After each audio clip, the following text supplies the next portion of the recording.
Every Who down in Whoville liked Christmas a lot.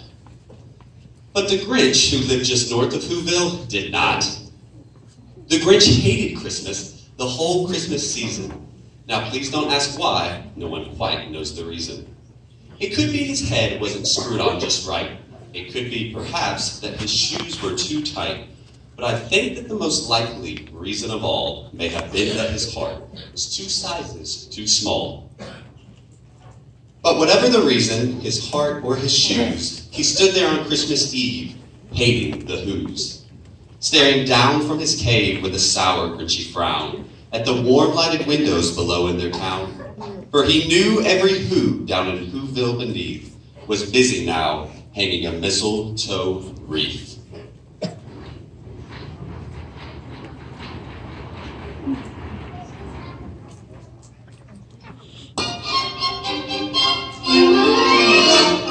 Trim up the tree with Christmas stuff, like bingo balls and hoo-hoo fluff. Trim up the town with goo-goo guns and gasolines and bombs. Trim every blessed window and trim every blessed door. Hang up hoo-hoo mix, then run out and get some more. Hang cantucas on the ceilings, pile bamboozlers on the floor. Trim every blessed needle on the blessed Christmas tree. Christmas comes tomorrow. Trim you, trim me. And they're hanging their stockings, he snarled with a sneer. Tomorrow is Christmas, it's practically here. Then he growled with his Grinch fingers nervously drumming. I must find some way to stop Christmas from coming. For tomorrow, he knew, all the Who girls and boys would wake bright and early. They'd rush for their toys. And then, oh, the noise, noise. That's one thing he hated, the noise. Then the Whos, young and old, would sit down to a feast. And they'd feast, and they'd feast, and they'd feast. They would feast on Who pudding and rare Who roast beast, which was something the Grinch couldn't stand in the least. And then they do something he'd like least of all. Every Who down in Whoville, the tall and the small, would stand close together with Christmas bells ringing. They'd stand hand in hand, and the Whos would start singing.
They'd sing and they'd sing and they'd sing. And the more the Grinch thought of this Who Christmas sing, the more the Grinch thought, I must stop this whole thing. Why, for 53 years I put up with it now. I must stop this Christmas from coming. But how? Then he got an idea, an awful idea. the Grinch got a wonderful, awful idea.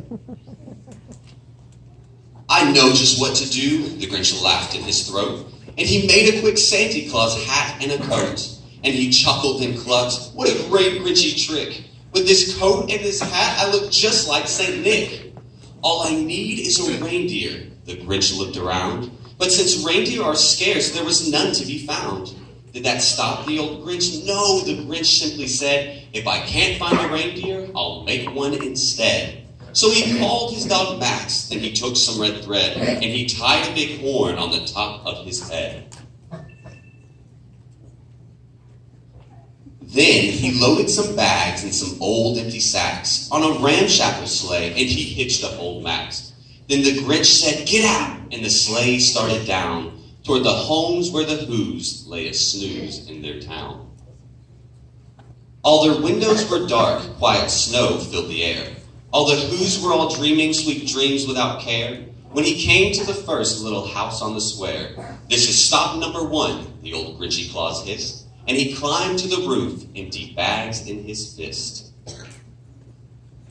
Then he slid down the chimney, a rather tight pinch, but if Santa could do it, then so could the Grinch. He got stuck only once for a moment or two, then he stuck his head out of the fireplace flue, where the little Who stockings all hung in a row. These stockings, he grinned, are the first things to go. Then he slithered and slunk with a smile most unpleasant around the whole room, and he took every present.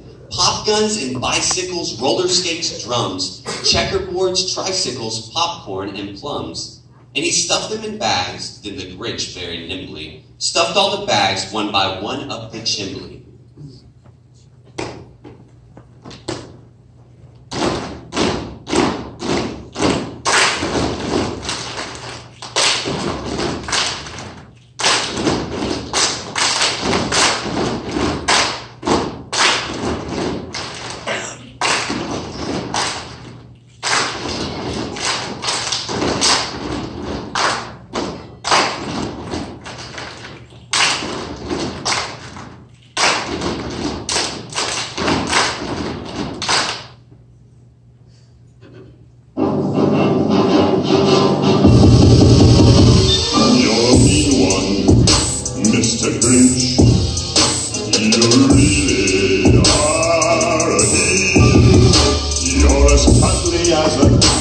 You're as charming as a heel, Mr. Grinch. You're a bad banana with a greasy black heel.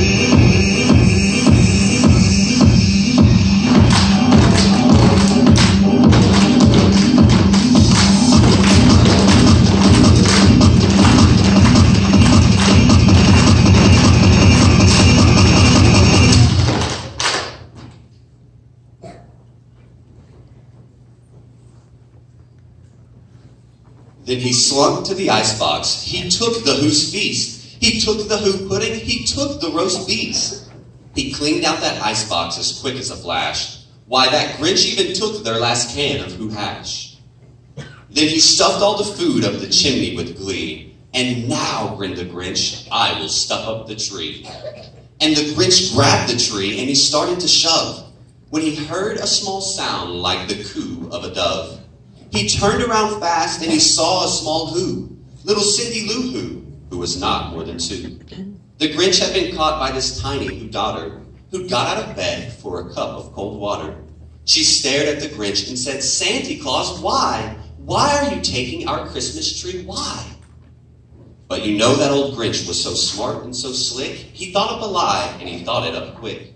Why, my sweet little tot, the fake Santa Claus lied. There's a light on this tree that won't light on one side. So I'm taking it home to my workshop, my dear. I'll fix it up there, then I'll bring it back here. And his fib fooled the child, and he patted her head, and he got her a drink, and he sent her to bed. And when Cindy Lou Who went to bed with her cup, he went to the chimney and stuffed the tree up. Then the last thing he took was the log for their fire. Then he went up the chimney, himself the old liar. On their walls he left nothing but hooks and some wire. And the one speck of food that he left in the house was a crumb that was even too small for a mouse. Then he did the same thing to the other whose houses, leaving crumbs much too small for the other whose mouses. It was 15:15 dawn, all the who's still abed, all the who's still a snooze when he packed up his sled. Packed it up with their presents, the ribbons, the wrappings, the tags and the tinsel, the trimmings, the trappings. 3,000 feet up the side of Mount Crumpet, he rode with his load to the tip-top to dump it. Hoo-hoo to the whoos, he was grinchiously humming. They're finding out now that no Christmas is coming. They're just waking up, I know just what they'll do. Their mouths will hang open a minute or two. Then the whoos down in Whoville will all cry, boo-hoo.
That's a noise, grinned the Grinch, that I simply must hear. So he paused, and the Grinch put his hand to his ear.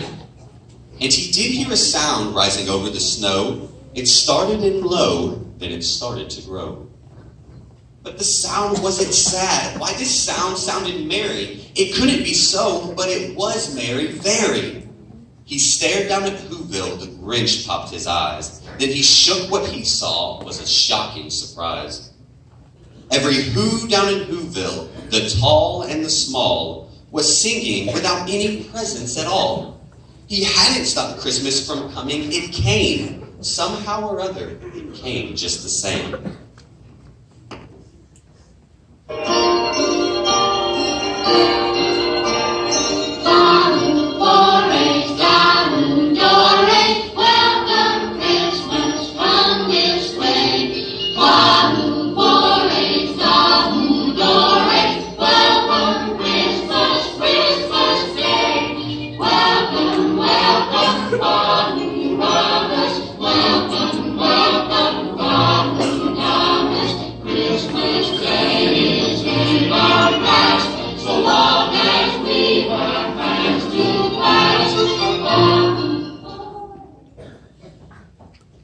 And the Grinch with his Grinch feet, ice cold in the snow, stood puzzling and puzzling. How could it be so? It came without ribbons. It came without tags. It came without packages, boxes, or bags. And he puzzled 3 hours till his puzzler was sore.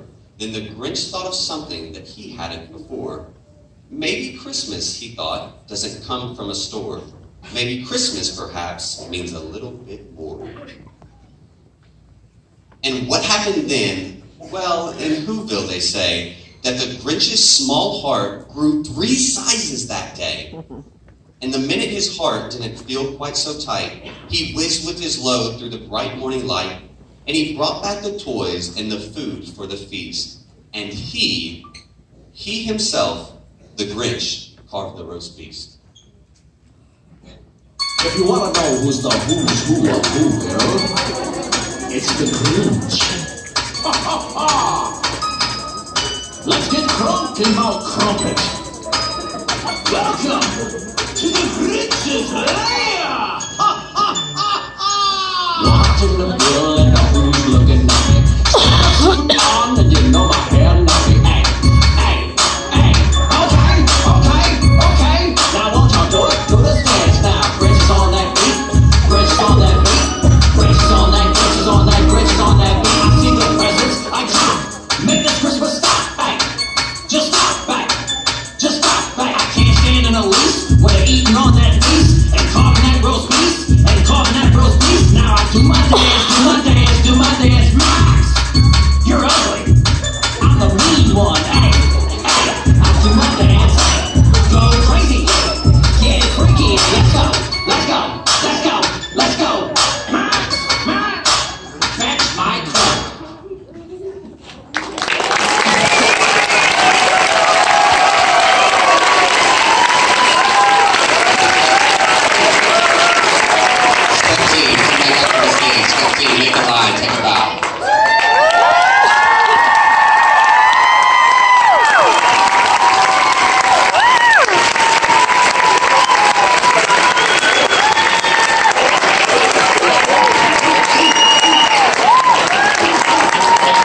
I'm going to allow Miss Bibbins to say a couple of things because I consider her to be the head coach, and I'm going to let her talk now.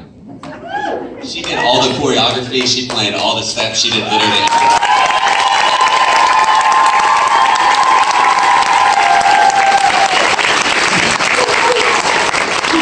You guys did so good.